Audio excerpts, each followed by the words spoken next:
तो अंदाजा लगाइए क्या, पृथ्वी का एक नहीं बल्कि 7 चंद्रमा है, कम से कम 7, शायद इससे भी ज्यादा। और ये जानकारी दुनिया की पूरी तस्वीर बदल देती है ना। क्या इसका मतलब है कि हम एक नहीं बल्कि 7 अंतरिक्ष पिंडों को बसाएंगे और 7 चंद्र आधार बनाएंगे? क्या भविष्य में हमारे पास ये चुनने का विकल्प होगा कि हम अपनी अंतरिक्ष छुट्टियां किस प्राकृतिक उपग्रह पर बिताएं? खैर, बात ये है, ये अतिरिक्त चंद्रमा थोड़ा अलग है, इन्हें मिनी मून कहा जाता है। अब मिनी मून की कोई आधिकारिक परिभाषा नहीं है, क्योंकि जाहिर है वैज्ञानिक किसी भी बात से सहमत नहीं हो सकते। लेकिन सामान्य विचार यह है कि ये एक अंतरिक्ष चट्टान है जो अस्थायी रूप से पृथ्वी के गुरुत्वाकर्षण में फंस जाती है, हमारे चारों ओर कम से कम एक पूरा चक्कर लगाती है और किसी बिंदु पर काफी करीब आ जाती है, जैसे 4 चंद्रमाओं की दूरी के भीतर। मूल रूप से अगर ये खगोलविदों को डराने के लिए काफी करीब आ जाता है तो इसे गिना जाता है। हमारी पृथ्वी को समय समय पर ये नन्हे चंद्रमा मिलते रहते हैं। वे पास से गुजरते हैं, कुछ देर रुकते हैं और फिर सूर्य की परिक्रमा करने के लिए निकल जाते हैं। समय समय पर अंतरिक्ष मलबे के टुकड़े पृथ्वी के गुरुत्वाकर्षण में फंस जाते हैं और उस समय के लिए हमारी परिक्रमा करने लगते हैं, ठीक वैसे ही जैसे वे फिर से सड़क पर निकलने से पहले हमारे सोफे पे आराम कर रहे हों। एक तरह की ब्रह्मांडीय स्पीड डेटा। वैज्ञानिकों का मानना था कि इनमें से अधिकांश मिनी मून क्षुद्र ग्रह बेल्ट से आए हैं, जो मंगल और बृहस्पति के बीच अंतरिक्ष मलबे का एक विशाल ढेर है। लेकिन कुछ हालिया खोजें इसमें बाधा डाल रही हैं। पता चला है कि इनमें से कुछ नन्हे चंद्रमा वास्तव में हमारे अपने चंद्रमा के टुकड़े हो सकते हैं। एक प्रसिद्ध उदाहरण 2016 में हवाई में एक टेलीस्कोप ने पृथ्वी के पास एक अजीब छोटी वस्तु देखी। उन्होंने इसका नाम कामो लेवा रखा, जो मुझे छुट्टियों बिताने की एक शानदार जगह जैसा लगता है। लेकिन ये वास्तव में 328 फीट चौड़ी अंतरिक्ष चट्टान है जो हमारे साथ तालमेल बिठाकर सूर्य की परिक्रमा करती है। बाद के अध्ययनों से पता चला कि ये शायद 10 लाख से 1 करोड़ साल पहले चंद्रमा से अलग हुआ था। मैं तब वहां नहीं था जब कोई विशाल चीज उससे टकराई और जियोडानो ब्रूनो क्रेटर बन गया। और अभी हाल ही में एक और वस्तु सामने आई, 2024 PT5। अंदाजा रही, ये भी एक सामान्य क्षुद्र ग्रह की तुलना में चंद्रमा के टुकड़े जैसा ज्यादा दिखता है। स्वाभाविक रूप से शोधकर्ता गणित लगाने से खुद को नहीं रोक सके। उनमें से एक रॉबर्ट जेडेके, जिन्हें मूल रूप से मिनी मून विशेषज्ञ के रूप में भी जाना जाता है, और उनकी टीम ने ये पता लगाने के लिए कई सिमुलेशन किए कि चंद्रमा के टुकड़े कितनी बार पृथ्वी की परिक्रमा कर सकते हैं। पता चला है कि उस मलबे का बहुत सारा हिस्सा वास्तव में पृथ्वी के गुरुत्वाकर्षण में फंस सकता है, कम से कम थोड़े समय के लिए, और इसका लगभग 20% हिस्सा वैध मिनी मून बन सकता है। अब सबसे अच्छा अंदाजा ये है कि चंद्रमा से पैदा हुए लगभग 6 या 7 छोटे अंतरिक्ष कंकड़ अभी पृथ्वी की परिक्रमा कर रहे होंगे। हालांकि हमेशा के लिए नहीं, इनके साथ प्रतिबद्धता की समस्या है। एक औसत मिनी मून विदा होने से पहले लगभग 9 महीने तक आसपास रहता है, और क्योंकि नया मलबा हमेशा पृथ्वी के पड़ोस में बहता रहता है, ये समूह खुद को ताजा करता रहता है। लेकिन बात यह है कि ये आंकड़े बहुत ही अनिश्चित हैं। जेडीके ने सचमुच कहा कि अनिश्चितता बहुत बड़ी है, और मैं हवा में उद्धरण चिन्ह बना रहा हूं, जो ये कहने का सबसे वैज्ञानिक तरीका है कि अरे हम यहाँ बस अंदाजा लगा रहे हैं। यह बहुत सारी अज्ञात चीजें हैं, जैसे कि चांद के विस्फोट कितने बड़े हैं, टुकड़े कितनी तेजी से उड़ते हैं, और क्या हमारे टेलीस्कोप छोटी चीजों को देखने के लिए पर्याप्त अच्छे भी हैं। तो हाँ, भविष्यवाणी पूरी तरह से गलत हो सकती है, लेकिन विज्ञान ऐसा ही होता। आप एक अंदाजा लगाते हैं, बाद में कोई आपको गलत साबित कर देता है, और अंत में हम सभी और समझदार बन जाते हैं। किसी भी मामले में छोटे मिनी मून को ढूंढना बहुत ही मुश्किल काम है। वे आमतौर पर एक कार या SUV के आकार के होते हैं, लगभग 3 से 7 फीट चौड़े। पैरेलल पार्किंग करते समय बड़ा लग सकता है, लेकिन अंतरिक्ष के मामले में ये मूल रूप से एक रोटी के टुकड़े जैसा है। लेकिन इससे भी बड़ी समस्या ये है कि वे बहुत छोटे और तेज हैं। हमें उन्हें देखने के लिए उन्हें पृथ्वी के काफी करीब से गुजरना पड़ता है, ताकि वे पर्याप्त रोशनी परावर्तित कर सकें।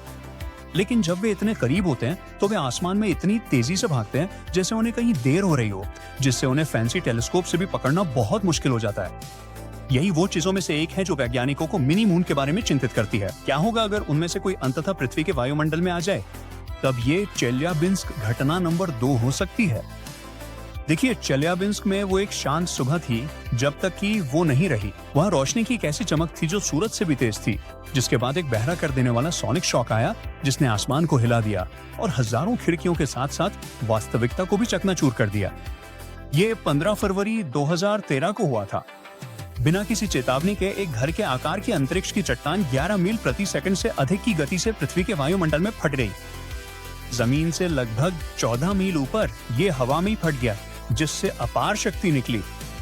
घरों, स्कूलों, दफ्तरों में कांच की बारिश होने लगी 1600 से अधिक लोग घायल हुए, उनमें से अधिकांश उड़ते हुए कांच के टुकड़ों से। और ये कोई बड़ा क्षुद्रग्रह ही नहीं था, बाहर छिपे हुए क्षुद्रग्रहों की तुलना में बस एक ब्रह्मांडीय कंकड़ था। सौभाग्य से जेडीके के अनुसार आधुनिक स्काई सर्वे लाखों मील दूर से भी इतनी छोटी चीजों को खोजने में आश्चर्यजनक रूप से अच्छे हैं। लेकिन इसमें एक पेंच है, ये चीजें इतनी तेजी से चलती हैं कि वे सामान्य अंतरिक्ष वस्तुओं की तरह छवियों में बिंदुओं के रूप में दिखाई नहीं देती। वे लकीरें छोड़ते हैं और कंप्यूटरों को लकीरें बिल्कुल पसंद नहीं होती हैं। एल्गोरिदम के लिए उन मोशन ट्रेल्स को पहचानना कठिन होता है, इसलिए ये छोटे चंद्रमा अक्सर बिना किसी का ध्यान खींचे निकल जाते हैं। सौभाग्य से सब कुछ इतना बुरा नहीं है। शोधकर्ताओं ने बताया कि हम एक को खोजने में सफल रहे। 2020 CD3 भले ही वो 1000 संभावित रातों में से केवल 2 रातों में ही दिखाई दिया था। ये घास के ढेर में सुई ढूंढने जैसा है, जबकि घास का ढेर घूम रहा हो। लेकिन एक बार जब हमें पता चल जाता है कि मिनी मून कहाँ है, तो उसे ट्रैक करना बहुत आसान हो जाता है और यहीं से चीजें रोमांचक हो जाती हैं। वे नन्हे मेहमान वास्तव में उपयोगी हो सकते हैं। चूंकि ये पृथ्वी के इतने करीब आते हैं, इसलिए एस्टेरॉयड बेल्ट तक जाने की तुलना में इन तक पहुंचना बहुत सस्ता होगा। तो शायद किसी दिन स्पेस कंपनियां इनमें से एक को पकड़ने और खनिजों वगैरह के लिए इसकी माइनिंग करने की कोशिश करें। वैज्ञानिक रूप से कई चंद्रमा भी काफी महत्वपूर्ण होते हैं। वे हमें ये समझने में मदद कर सकते हैं कि सौर मंडल कैसे बना और ये अभी भी कैसे बदल रहा है। चंद्रमा के टुकड़े कैसे अलग हुए और परिक्रमा करने वाले मलबे में बदल गए, इसका अध्ययन करने से हमें ये समझने में भी मदद मिल सकती है कि एक एस्टेरॉयड पृथ्वी को किस तरह का नुकसान पहुंचा सकता है। तो हाँ, ये नन्हे साथी तेज, खोजने में मुश्किल और थोड़े अस्थिर हो सकते हैं, लेकिन इनके पास बताने के लिए ढेर सारे रहस्य है। वैसे पृथ्वी के पास कभी 2 असली चंद्रमा रहे होंगे और वे मिनी मून नहीं थे। उनमें से एक हमारा जाना पहचाना चंद्रमा था और दूसरा एक छोटा साथी चंद्रमा था जो साथ साथ चलता था। दुख की बात है कि उस नन्हे साथी का अंत अच्छा नहीं रहा। वैज्ञानिक सालों से हैरान है कि चंद्रमा का एक हिस्सा, जिसे हम हमेशा देखते हैं, चिकना और सपाट क्यों है, जबकि दूसरी तरफ का हिस्सा, जो कभी अपना चेहरा नहीं दिखाता, उबड़ खाबड़, सख्त और बहुत मोटा है। ऐसा लगता है जैसे चंद्रमा के पास सेल्फी के लिए एक अच्छी साइड है और एक खराब, मेरी फोटो मत खींचो वाली साइड है। तो एक नए कंप्यूटर मॉडल के अनुसार वो असंतुलन धीमी गति में हुई एक ब्रह्मांडीय टक्कर का परिणाम हो सकता है। सिद्धांत कुछ ऐसा है, लाखों साल पहले हमारे चंद्रमा का एक छोटा भाई चंद्रमा था जो अंतरिक्ष में उसके साथ घूम रहा था। 80 मिलियन वर्षों तक सब कुछ शांत था। दोनों चंद्रमाओं का मिजाज एक जैसा था, बनावट समान थी, रंग भी एक ही था, बस एक दूसरे से 3 गुना बड़ा था। फिर गुरुत्वाकर्षण का असर हुआ। जैसे जैसे चंद्रमा पृथ्वी से दूर होते गए, सूर्य के गुरुत्वाकर्षण खिंचाव ने छोटे चंद्रमा के रास्ते को बिगाड़ दिया और अंततः उसे बड़े चंद्रमा के दूसरी तरफ टकराने के लिए भेज दिया। ये किसी एक्शन फिल्म जैसा बड़ा धमाका नहीं था। इसकी गति धीमी लेकिन जोरदार टक्कर जैसी थी। इतनी तेज नहीं कि चट्टान पिघल जाए, लेकिन इतनी मजबूत कि एक चंद्रमा दूसरे में ब्रह्मांडीय क्ले की तरह समा जाए। छोटे वाले ने कोई बड़ा गड्ढा नहीं छोड़ा, उसने मूल रूप से खुद को दूसरी तरफ फैला लिया, जिससे वो पहाड़ों वाला इलाका बन गया जिसे हम आज देखते हैं। टक्कर के बाद अंतरिक्ष में काफी उथल पुथल मच गई। अरबों टन चंद्रमा का मलबा कक्षा में फैल गया और कुछ दिनों के लिए पूरा सिस्टम बस धूल, चट्टानों और अफरा तफरी से भर गया और पृथ्वी। इसके बाद 10 लाख सालों तक इस पर चंद्रमा के टुकड़ों की बौछार होती रही। उनमें से कुछ अंतरिक्ष चट्टानें शहरों के आकार की थी। तो अंत में हमारा प्राकृतिक उपग्रह आपस में मिले हुए 2 चंद्रमाओं का मिश्रण हो सकता है। एक चेहरा चिकना और एक चेहरा हमेशा के लिए अपने खोए हुए जुड़वा की याद दिलाता है। ये थोड़ा दुखद है, थोड़ा महान है और बताता है कि चंद्रमा एक तरफ से ऐसा क्यों दिखता है जैसे वो कोई लड़ाई हार गया हो। तो तुम झुकना भूल गए थे, हाँ? उस छोटे इंजन की तरह जो कर सकता था, नासा का क्यूरियोसिटी रोवर मंगल ग्रह पर गेल क्रेटर पर बहादुरी से रेंग रहा है। ये देखने की कोशिश कर रहा है कि अरबों साल पहले ऐसा क्या हुआ होगा जिसने इस ग्रह को लाल रेगिस्तान बना दिया, और ऐसा लगता है कि आखिरकार उसे कुछ मिल गया है। हालांकि अब मंगल पर जीवन असंभव लगता है। युगों पहले ये पृथ्वी की तरह एक दुनिया रही होगी जिसमें घना वातावरण, पानी और शायद जीवन भी था, और ऐसा लगता है कि चीजें अभी हाल ही में बदली हैं। अध्ययनों से पता चलता है कि सिर्फ 3 अरब साल पहले मंगल के उत्तरी गोलार्ध में एक स्थिर महासागर रहा होगा। पृथ्वी पर आर्कियन इयॉन पूरे जोरों पर था। ज्वालामुखी पागल हो रहे थे और जीवन अपने पहले कदम उठा रहा था। शायद मंगल ग्रह पर भी जीवन अपने पहले कदम उठा रहा था। नहीं अंटार्कटिका की तरह जमी हुई बंजर भूमि नहीं, बल्कि पृथ्वी के महासागर की तरह पानी के एक निकाय में। और इस पृथ्वी जैसी जलवायु ने मंगल की रहने योग्य अवधि को हमारे पहले के अनुमान से लगभग 500 मिलियन वर्ष अधिक बढ़ा दिया। दूसरे शब्दों में, आधा अरब साल ऐसा था जब ये बिल्कुल पृथ्वी जैसा था। जीवन के बनने के लिए परिस्थितियां बिल्कुल सही थीं। लेकिन फिर कुछ ऐसा हुआ जिसने चीजों को हमेशा के लिए बदल दिया।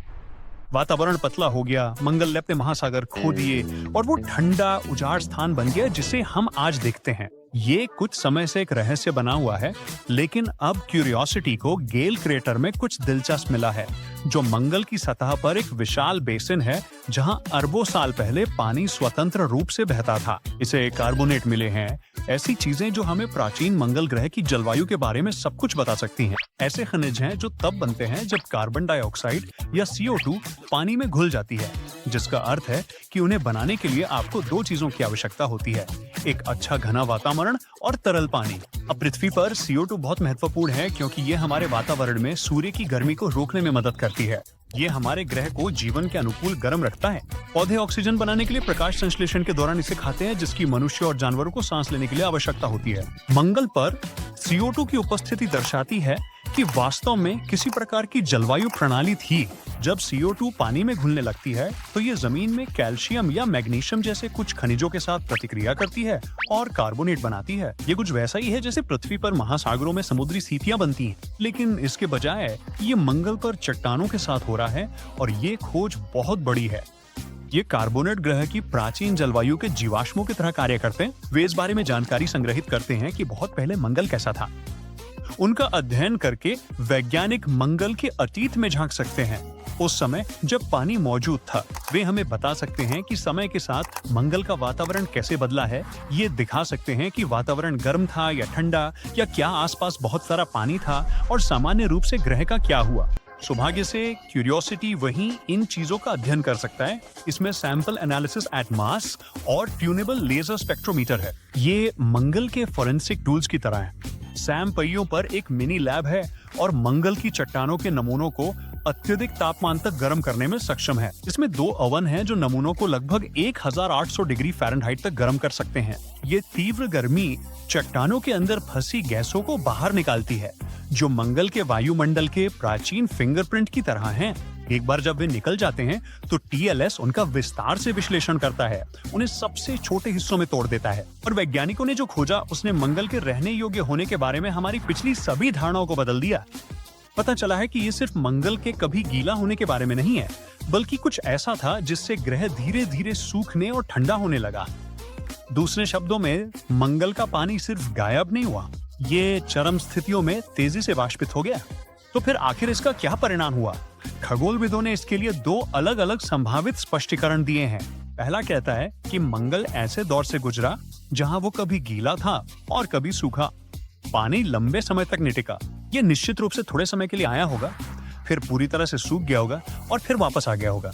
दूसरी संभावना अधिक गंभीर है। वहां जो पानी था वो अविश्वसनीय रूप से खारा और ठंडा था, इसलिए तरल होने के बजाय वो ज्यादातर बर्फ में जमा हुआ था।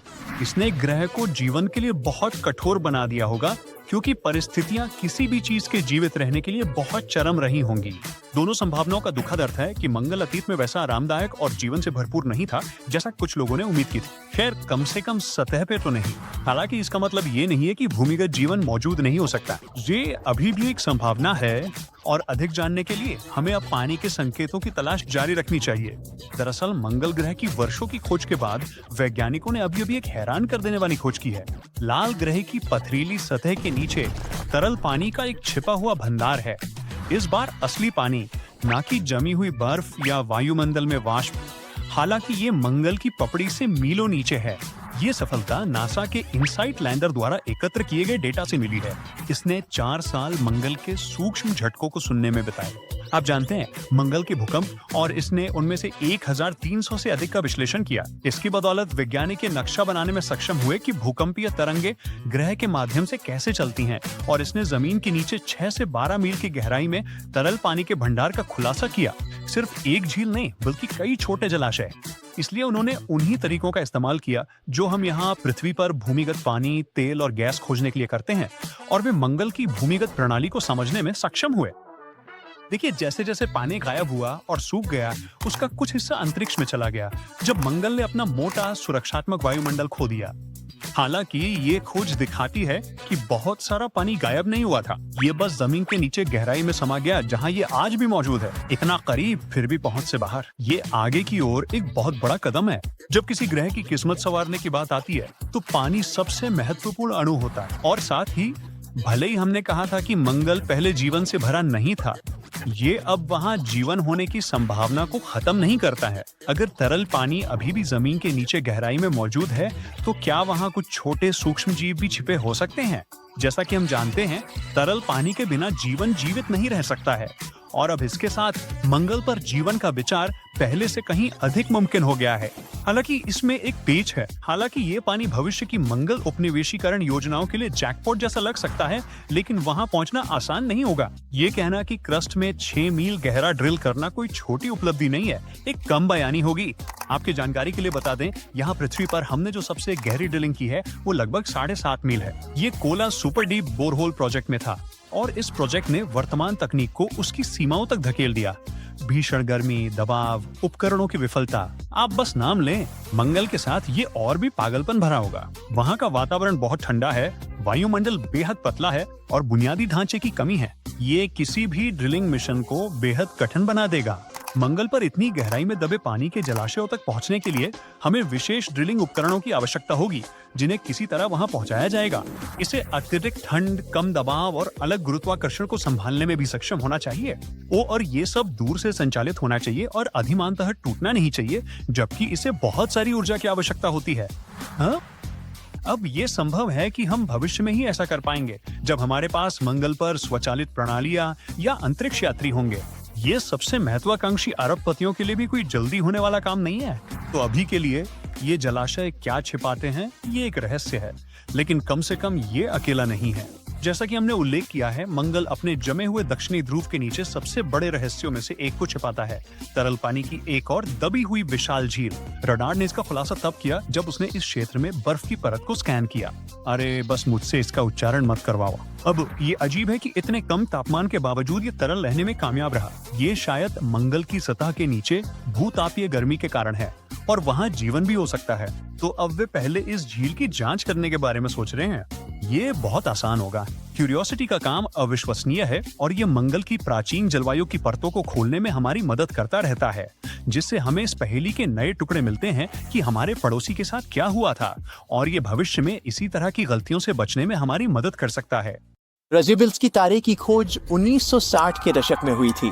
तब से खगोल शास्त्री इसकी अनूठी रासायनिक संरचना से हैरान हैं। इस तारे में लगभग असंभव लगने वाले बेहद दुर्लभ तत्वों के होने का संदेह है। चिली में यूरोपियन सदर्न ऑब्जर्वेटरी के टेलीस्कोप पर विशेष उपकरणों का उपयोग करके वैज्ञानिक शोधकर्ताओं ने इस तारे के चुंबकीय क्षेत्र की विस्तृत रीडिंग ली। इसके बाद उन्होंने ये पाया कि इस तारे की घूर्णन अवधि, यानी कि अपनी धुरी पर एक पूरा चक्कर लगाने में लगने वाला कुल समय, वास्तव में लगभग 200 वर्षों के लंबे समय तक फैला हुआ है, जो कि सामान्य से बहुत ही ज्यादा धीमा है। बेशक एप स्टार्स कहे जाने वाले और भी अजीबोगरीब पिंड मौजूद हैं। वे तारों की एक रासायनिक रूप से दिलचस्प श्रेणी हैं, जो बहुत धीरे घूमते हैं, जिनका एक चक्कर 1000 साल तक का समय लेता है। इन तारों को और भी खास बनाता है रासायनिक तत्वों की एक विस्तृत श्रृंखला, जिसे खगोलशास्त्री उनके तारकीय स्पेक्ट्रम का विश्लेषण करते समय खोजते हैं। लेकिन अगर हम प्रेज़िबिल्स की तारे को देखें, तो हम पाएंगे कि ये अन्य एप स्टार्स के समान भी है और उनसे अलग भी। इसमें लोहे और निकल की मात्रा असामान्य रूप से कम है, हमारे सूर्य में 10 गुना अधिक है, और दुर्लभ भारी तत्वों की मात्रा अविश्वसनीय रूप से अधिक है। इनमें स्ट्रोंटियम, सीजियम और नियोडीमियम के साथ साथ कम से कम 2 अनखोजे तत्व शामिल हो सकते हैं। वे किसी भी ऐसी प्राकृतिक प्रक्रिया से उत्पन्न नहीं होंगे जिन्हें हम वर्तमान में समझते हैं। एक परिकल्पना है कि ऐसे भारी तत्वों की उपस्थिति तारे के किसी अनदेखे साथी जैसे न्यूट्रॉन तारे के कारण हो सकती है। कुछ लोग तो यहाँ तक कहते हैं कि ऐसी अविश्वसनीय रासायनिक संरचना एलियन टेक्नो सिग्नेचर का संकेत हो सकती है। कोई भी विशेषज्ञ आपको बताएगा कि ये उनके द्वारा देखा गया अब तक का सबसे अजीब तार की स्पेक्ट्रम है। कुछ तो ये भी दावा करते हैं कि इसमें इतनी सारी रासायनिक संकेतक रेखाएं हैं कि तारे के स्पेक्ट्रम को देखते समय आप तुरंत समझ नहीं पाते कि आप क्या देख रहे हैं। प्रेसिबल्स की तारे में अत्यधिक उच्च स्तर के रेडियोधर्मी तत्व भी मौजूद हैं, जिन्हें पूरी तरह क्षय होने में कुछ हजार साल लगते हैं। और यहीं पर एक और गहरा रहस्य छिपा हुआ है, उन्हें तारे से बहुत पहले ही गायब हो जाना चाहिए था। आखिरकार ये लगभग 1.5 अरब साल पुराना है। वैज्ञानिक अभी तक इन तत्वों की उपस्थिति का कारण नहीं समझ पाए हैं। शायद ये तारे के दुर्लभ गुणों का मेल है।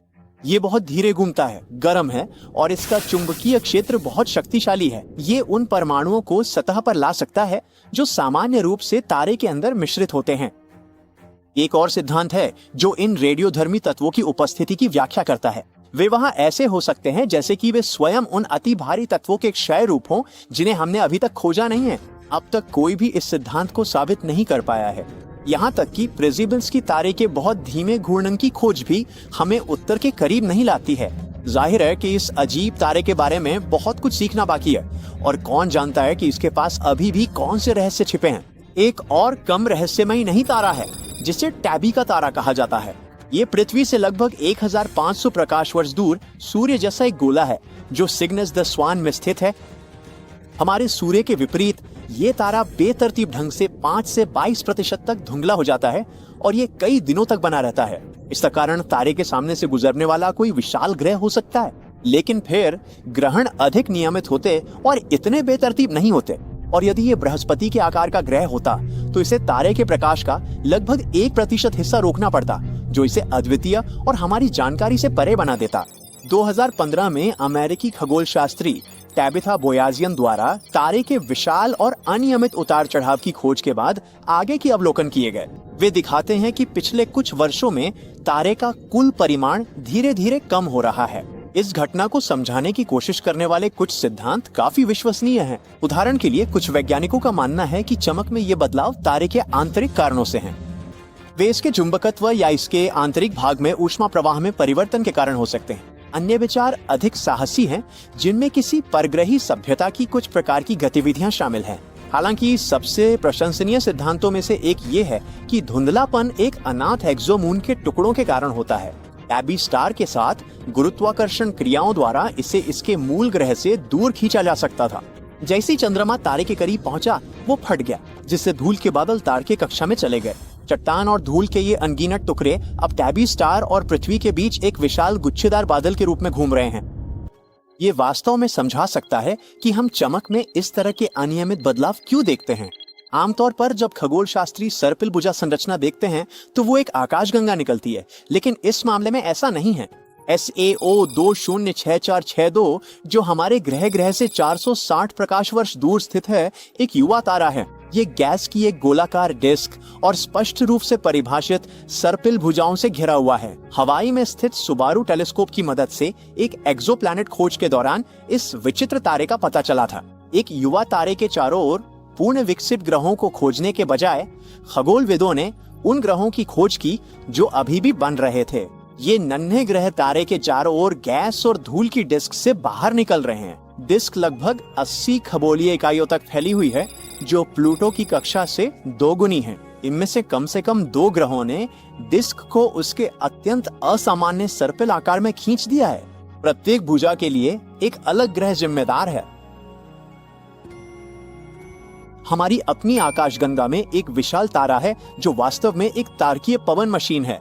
फिलहाल ये दानव बस फटने और पृथ्वी की ओर विकिरण और गर्म गैस की लहर भेजने का इंतजार कर रहा है, क्योंकि ये एक वुल्फ राइट है, एक तारा जो सुपरनोवा बनने से पहले उस अनिश्चित बिंदु पर है। इसके कोर में अब जलने के लिए हीलियम नहीं बचा है। इसके बजाय तारा ऑक्सीजन जैसे बहुत भारी तत्वों को मथने के लिए मजबूर हो जाता है। दुर्भाग्य से ये गुरुत्वाकर्षण और संलयन के बीच के नाजुक संतुलन को बिगाड़ देता है, जिससे तारा अपनी परतें छोड़ने लगता है। जब ऑक्सीजन आखिरकार खत्म हो जाएगी तो तारा सुपरनोवा बन जाएगा। लेकिन इस बार नजारा कुछ अलग होगा। बात यह है कि WR104 एक बाइनरी जोड़ी का आधा हिस्सा है, जिसका अर्थ है कि 2 तारे एक दूसरे को ऊर्जा दे रहे हैं और अपनी तार की हवाओं को तेज कर रहे हैं।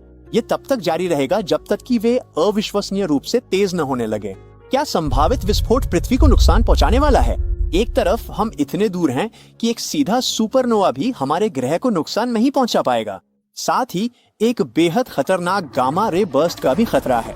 हमारे लिए सौभाग्य की बात है कि वुल्फ राइट को गामा रे बर्स्ट पैदा करने के लिए घटनाओं के एक बहुत ही विशिष्ट और असंभव क्रम की आवश्यकता होती है। इसके अलावा अगर ऐसा होता भी है तो तारे का रुख हमसे काफी दूर हो सकता है, जिससे खतरा टल जाए। खैर, खगोल शास्त्री अभी भी सावधानी के तौर पर तारे पर नजर रख रहे हैं। सेंटोरस तारा मंडल में स्थित एक तारा एक ऐसा रहस्य छिपाए हुए है जिसके बारे में बहुत कम लोग जानते हैं। पहली नजर में ये एक धुंधले सफेद बौने तारे जैसा दिखता है, लेकिन जब खगोल शास्त्रियों ने इसका विश्लेषण किया तो ये अविश्वसनीय रूप से सघन निकला। सूरज के द्रव्यमान को लें और उसे किसी ऐसी चीज में भर दें जो पृथ्वी के व्यास का केवल 1/3 हो। अंतरिक्ष का ये अजूबा काफी ठंडा भी है। इसके केंद्र का तापमान मात्र 11,900 डिग्री फ़ारेनहाइट है। तुलना के लिए सूर्य के केंद्र का तापमान लगभग 2,70,00,000 डिग्री फ़ारेनहाइट है। इतने कम तापमान पर तारे कंपन करने लगते हैं और फिर वैज्ञानिक इन कंपनों का उपयोग तारे के अंदर झांकने के लिए कर सकते हैं। और विचाराधीन तारे के मामले में, जिसका नाम बाद में लूसी रखा गया, उन्होंने पाया कि इसका कार्बन कोर क्रिस्टलीकृत हो गया था। दूसरे शब्दों में, इसने आकार में 10 अरब ट्रिलियन कैरेट का एक विशाल हीरा बना लिया। लूसी की खोज के बाद से कुछ अन्य क्रिस्टलीकृत तारे भी देखे गए हैं। उनमें से कुछ के पास हमारे ग्रह के आकार के हीरे के दिल हैं। आज का आखिरी अजीबोगरीब तारा वेगा कहलाता है और ये चपटा है। तारे की उभरी हुई कमर इसकी अत्यधिक उच्च घूर्णन गति के कारण है। वेगा हर 12.5 घंटे में एक बार घूमता है। ये इसके भूमध्य रेखा के आसपास की सामग्री को बाहर की ओर धकेलता है। ये ग्रेविटी डार्किंग नामक घटना की ओर भी ले जाता है।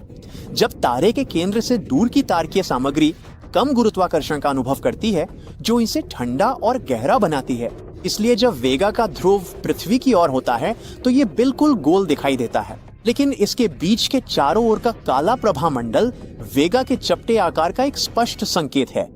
एक एस्टेरॉइड चांद से टूटकर अलग हो गया और अब ये पृथ्वी के बहुत करीब है। क्या इससे हमें कोई खतरा है? कामोलेवा, जिसे 2016 HO3 के नाम से भी जाना जाता है, हमारे ग्रह के पास परिक्रमा करते समय बहुत तेजी से घूमता है। संक्षेप में इसे HO3 कहते हैं। खगोलविदों ने इसे 27 अप्रैल 2016 को खोजा था। अन्य एस्टेरॉइड की तुलना में ये बहुत छोटा है। हालांकि पृथ्वी पर ये एक छोटी इमारत के आकार का या लंदन आई फेरिस व्हील के लगभग आधे आकार का होगा। उन्होंने इसे हवाई में खोजा था और इसके नाम का अर्थ लगभग किसी ऐसी चीज का टुकड़ा जो डगमगाता हुआ प्रतीत होता है। कुछ अध्ययन के बाद उन्हें एहसास हुआ कि ये एस्टेरॉइड चांद का एक टुकड़ा हो सकता है जो अंतरिक्ष में उड़ गया था। चांद का एक हिस्सा है जिसे जियोडानो ब्रूनो क्रेटर कहा जाता है, जिसका नाम एक इतालवी दार्शनिक के नाम पर रखा गया है। वही व्यक्ति जिसे अपने विचारों के लिए काफी कीमत चुकानी पड़ी थी। यदि आप इसे अंतरिक्ष से देखें तो जियोडानो ब्रूनो अलग दिखता है, क्योंकि ये मलबे की कुछ किरणों से घिरा हुआ है। वे बहुत विशाल हैं, 93 मील से अधिक तक फैली हुई हैं और अभी भी चमकदार हैं। इसका मतलब है कि वहाँ कभी एक बहुत बड़ा धमाका हुआ था। इसके बारे में एक दिलचस्प कहानी है। 1178 में 5 भिक्षु कैंटरबरी, इंग्लैंड में यात्रा कर रहे थे। अचानक उन्होंने चांद पर कुछ अजीब होते देखा। उन्होंने कहा कि ऐसा लग रहा था जैसे चांद फट रहा हो और उसमें से लपटें और चिंगारियां निकल रही हों। फिर एक अंधेरा छा गया जो पूरी चंद्र सतह पर फैल गया। 20वीं सदी में वैज्ञानिकों को ये रिकॉर्ड मिले और उन्होंने सोचा कि इन भिक्षुओं ने जियोडानो ब्रूनो क्रेटर को बनते देखा था। लेकिन बाद में पता चला कि ये क्रेटर लगभग 40 लाख साल पुराना है। और सितारों का शुक्र है, क्योंकि इतना बड़ा प्रभाव अगर ये वास्तव में 12वीं शताब्दी में हुआ होता तो हमारे ग्रह पर तबाही मच जाती। इससे पृथ्वी पर एक विशाल उल्कापिंडों का तूफान आ जाता। किसी भी स्थिति में हमारा HO3 संभवतः चांद का एक टुकड़ा है जो 40 लाख साल पहले उस प्रभाव के दौरान टूट गया था। सौभाग्य से इसके बारे में घबराने की कोई जरूरत नहीं है। जब खगोलविदों ने चांद के इस अचानक मिले टुकड़े को देखा तो उन्होंने तुरंत इसकी कक्षा का पता लगाया। पता चला कि ये जल्द ही हमसे नहीं टकराएगा। ये कम से कम 300 और वर्षों तक हमारा अर्ध उपग्रह बना रहेगा, जिसका अर्थ है कि ये सूर्य के चारों ओर एक ऐसे पथ का अनुसरण करेगा जो इसे बिना टकराए पृथ्वी के करीब रखेगा। हालांकि इसकी कक्षा काफी अजीब है। ऐसा लगता है कि ये हमारे ग्रह के चारों ओर कुछ अनोखे घेरों में लगातार घूम रहा है। कभी करीब आ रहा है और कभी दूर जा रहा है, ऊपर और नीचे। और फिर 24वीं शताब्दी में कहीं ये और भी अजीब हो जाएगा, एक हॉर्स शू कक्षा में बदल जाएगा और धीरे धीरे हमसे दूर चला जाएगा। क्या HO3 किसी दिन हमसे टकरा सकता है? शायद, लेकिन ऐसा लाखों वर्षों के बाद होगा, जब ये अपनी वर्तमान कक्षा को छोड़ देगा और पृथ्वी, शुक्र या यहाँ तक कि स्वयं सूर्य से टकरा जाएगा, या शायद सौर मंडल से पूरी तरह बाहर निकल जाएगा। भले ही ये अब तक खोजे गए सबसे करीबी एस्ट्रॉइड्स में से एक है, लेकिन ये सबसे छोटे और सबसे स्थिर एस्ट्रॉइड्स में से भी एक है। ये खोज ब्रह्मांड में जीवन के बारे में कुछ रोमांचक विचारों को भी जन्म देती है। हम देखते हैं कि चट्टानें खगोलीय पिंडों के बीच यात्रा कर सकती हैं। एक सिद्धांत है कि इन चट्टानों पर यात्रा करके पूरे ब्रह्मांड में जीवन फैल सकता था, जैसे किसी स्पेस उबेर पर, या कम से कम जीवन के निर्माण खंड जैसे कार्बन।